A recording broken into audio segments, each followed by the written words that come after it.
When you think of the American West, what's the first image that pops into your head?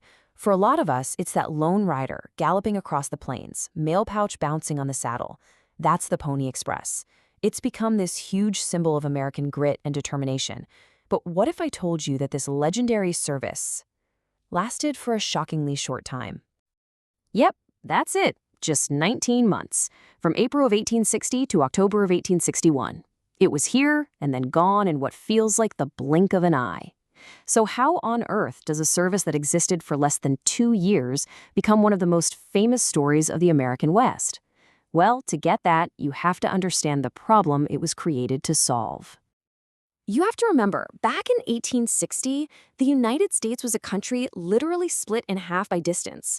If you wanted to send a letter from the East Coast out to California, you were in for a long, long wait. The communication gap was massive, and everyone knew a faster way was desperately needed. I mean, just look at this comparison. It's staggering. Before the Pony Express, you were looking at 2 to 3 months for a letter to get there by ship. The fastest option was the stagecoach, and that still took about a month. So when this new company came along and promised to do it in just 10 days, that wasn't just an improvement, that was revolutionary. And it required a pretty revolutionary system to make it happen. And the challenge was absolutely immense. We're not talking about a quick trip here. This was a brutal, almost 2,000-mile journey. It stretched across prairies, deserts, and the Rocky Mountains. The route basically picked up where civilization ended, at the end of the railroad and telegraph lines in Missouri, and carried on all the way to the Pacific Ocean. So, how in the world did they pull it off? First off, this wasn't a government thing. It was a private company. They built this incredible chain of about 154 relay stations, each one staffed and stocked with fresh horses. The whole system was built for pure, nonstop speed. A rider would gallop flat out for 10 to 15 miles, pull into a station, and in about 2 minutes, leap onto a fresh horse and be gone again. After about 75 miles of that, a new rider would take over. It was basically a 24/7 relay race against the clock.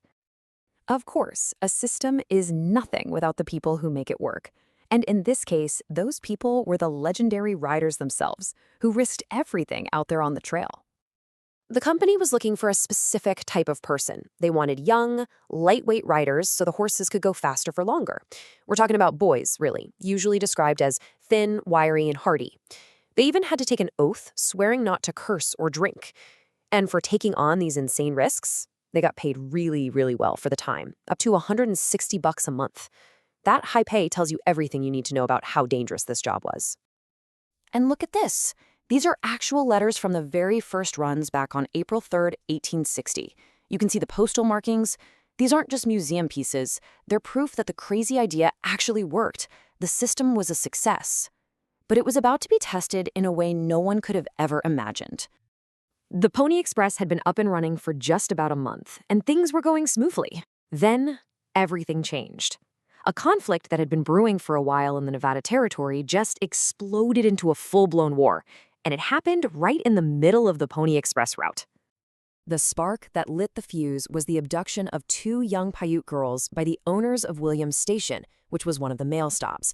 When Paiute warriors found out what had happened, they attacked the station to get the girls back, and from there, the violence just spiraled completely out of control. Just look at how fast this all happened. The attack on Williams Station is May 7th. By the 20th, there are coordinated attacks hitting Pony Express stations all across a huge chunk of the route. Riders were being ambushed, station keepers were killed, horses were stolen. The system was completely broken. By the end of the month, the company had no choice but to officially stop the mail coming out of California. This quote from a station keeper at the time really captures the chaos on the ground. You can almost feel the panic in his words. He's reporting that his riders have been forced to abandon their posts, that men have been killed, and that the entire line has just collapsed. In this conflict, you had 2 key figures emerge. On one side was the Paiute war chief Numaga. He had actually argued for peace, warning his people that the U.S. military would come like sand in a whirlwind. But events pushed him into a war he knew they couldn't win. And on the other side, the U.S. called in Colonel Jack Hayes, a legendary Texas Ranger, to lead a force of almost 800 soldiers to crush the uprising. So what did all this fighting mean for the mail? This chart pretty much says it all. That 10-day promise was shattered. The mail pouch that left San Francisco on May 25th got trapped in the war zone. A journey that should have taken 10 days ended up taking a staggering 31. And this is the only letter we know of that survived that incredible 31-day journey. To get through, it had to be carried under military escort through an active war zone. It's a powerful symbol of both how completely the service broke down and how determined some people were to get the mail through no matter what. Now, the Pony Express did eventually get back on its feet. After the military pacified the area, they rebuilt the stations that had been burned down and they hired new riders. They survived the war, but just surviving wasn't enough to save them. It wasn't the Paiute War that delivered the final, fatal blow to the Pony Express. The thing that killed it was something else entirely, something much quieter, but way more powerful.